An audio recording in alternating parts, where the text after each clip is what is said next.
Okay, so what's the first chart you want me to stop on, Art? That's it, right there. Okay, cool. So the blue line is U.S. inflation, Okay. and brown line is the price of oil, WTI, the U.S. benchmark oil price. And this Hmm. thing goes back to 2015. I've got a version that goes back to 1950, and the two are, I mean, it's not 100% correlation, but I mean, you don't have to be a technical expert to say, wow, there's a pattern there. And so when we had the latest print on inflation, and economists were, hyperventilating and saying, oh my God, we didn't expect that.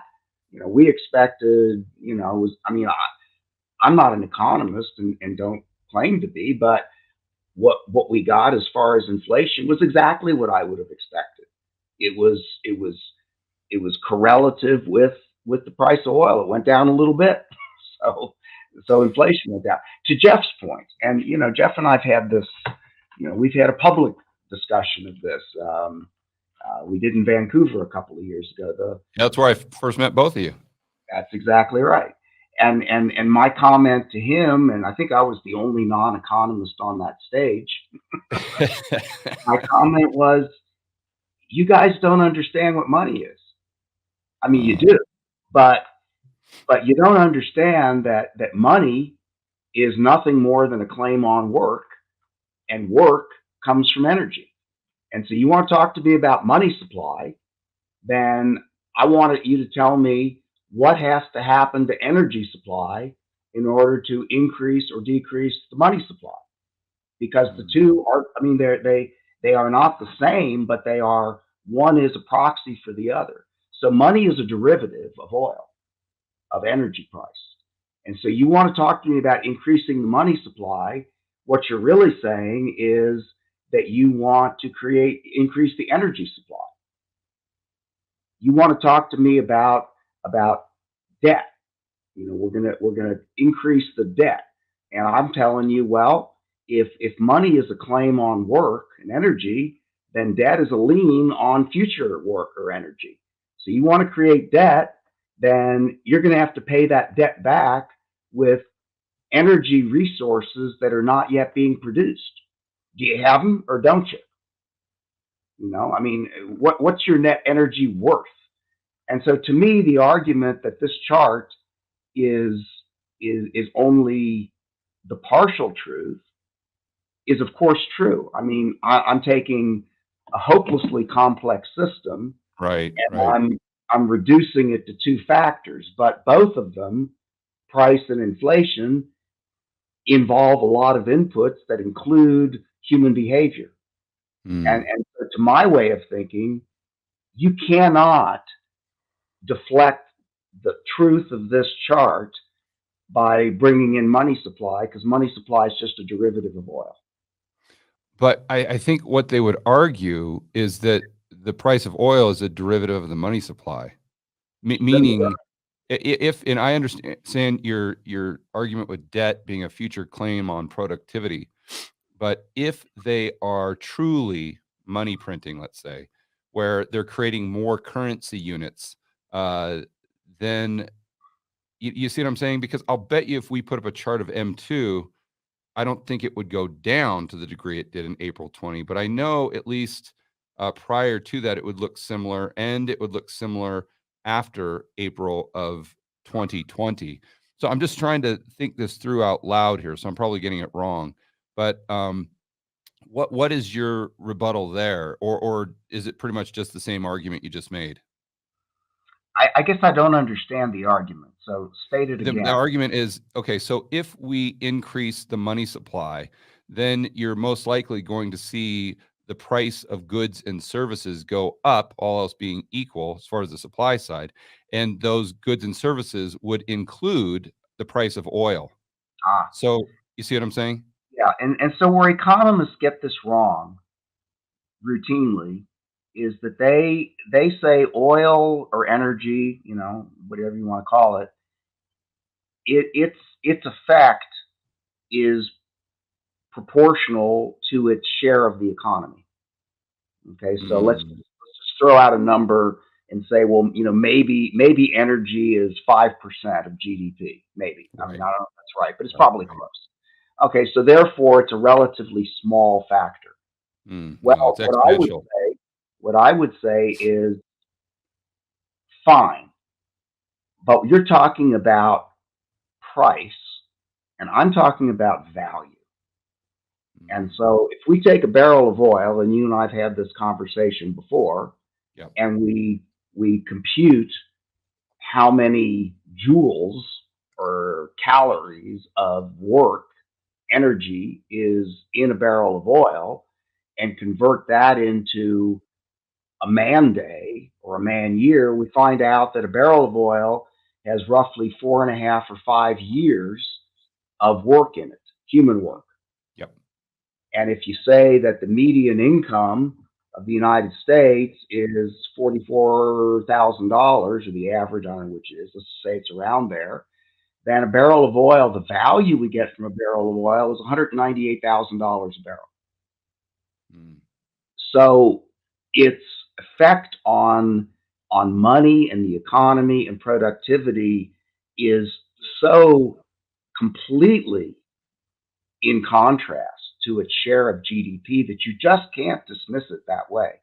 And yeah. so Right. take it a step further and take those same calculations and say, well, how much oil, how much energy, how much fossil energy, oil, coal, natural gas, does the world use in a year? And it's roughly 100 billion barrels of oil equivalent. That means that we have got something like half a trillion fossil energy slaves working for the world all the time. We got 8 billion people in the world, and we've got 400 billion fossil energy slaves working. Now, when you start thinking about it like that, I'm going to say your M1, M2, M3 is a rounding error.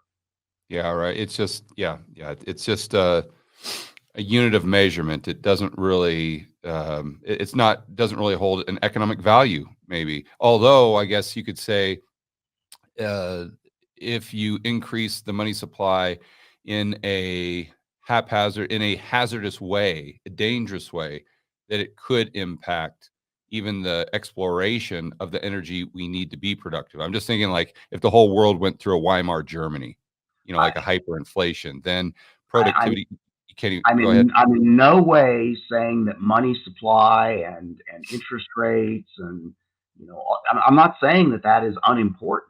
I'm not Right. saying that at all. It's critically important, obviously. All I'm saying is, let's start with first principles. What comes Yeah. from what, and Yeah. it Right. all comes from energy at the end of the day. Art, So uh, yeah.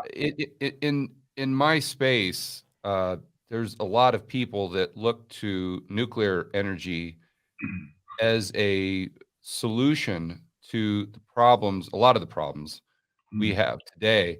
But I know on Twitter you've said, "Whoa, time out here, guys. This might not be a panacea."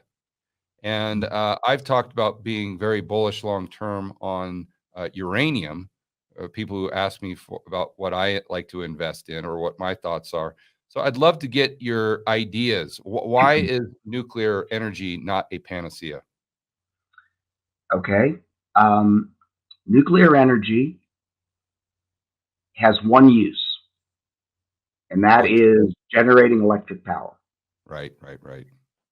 Electric power is 18% of the world's energy consumption. So it very well may be that nuclear energy, nuclear power, is a critical element going forward for electric power generation. Let's Mm, just, let me be parabolic and say it's the second coming. It's the only way that electric power generation lives and moves forward. Okay, you're solving a small part of a bigger problem, and the bigger problem is the 82%. yeah. The 82% is all the ships and the trains and the trucks and the the non-electrical manufacturing, the mining, all of which, you can't build a nuclear plant unless you can mine the uranium. And if you can't transport the uranium by ship, by the way, to some Right. place where it can be processed and it can be, put in, you get the point. It's just not that simple. So I would say that for Europe and its electric power problems going forward, nuclear is critical because nuclear is baseload, and Europe has a problem in that it's overweight on renewables, and it doesn't have enough to keep the plants going when the sun isn't shining and the wind isn't blowing. That's a real unfortunate situation they've got themselves into, and I don't want to argue, whether it was stupid or it just is. Okay, so for Europe, nuclear makes a lot of sense Right. because they got to figure out some way of supporting their electric power grid. But still, it's a relatively smaller proportion of Europe's overall energy problem. For a Yeah. country like the U.S., I mean, we got tons of gas. Why in the world we want to get into the environmental risk and the cost and all of that of nuclear plants when we got so much gas, we're sending it overseas? And somebody's going to say, oh, well, gas isn't clean and blah, blah, blah, blah, blah. Well, guess what?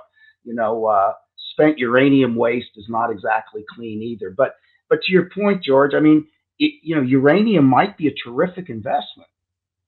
It It's just probably not is. a panacea. Nuclear is not.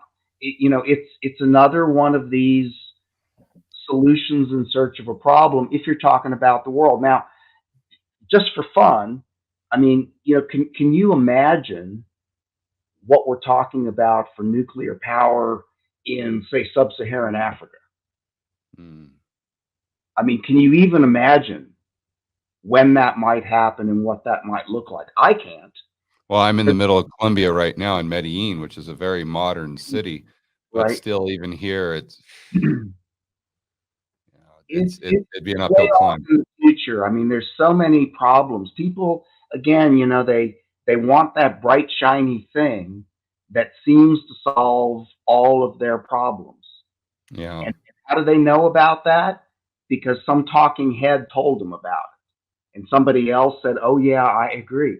And I mean, I get crucified regularly on Twitter because I have the audacity to speak heresies about nuclear energy. And Yeah. I'm not against nuclear energy. I'm just trying to give people the information. Yeah. I'm all for nuclear energy. I think it's risky. It's got some problems, but I'm not against it. I'm not against renewable. I'm not against oil. I'll tell you all the problems with oil too. Yeah. I mean, everything's got problems, but you got to start by understanding what it is we're dealing with. What's the terrain look like? Do you have a map? I mean, we don't just want to go running out into the wilderness and say, I'm great. I'm going to solve the problem. I mean, you probably die. Yeah, yeah. And as a fellow rebel capitalist, because Right. Art's got his rebel capitalist T-shirt on, there you go. First and foremost, we got to find the truth of what's going on here, and then we got Or to the do a truth cost is we benefit understand. analysis.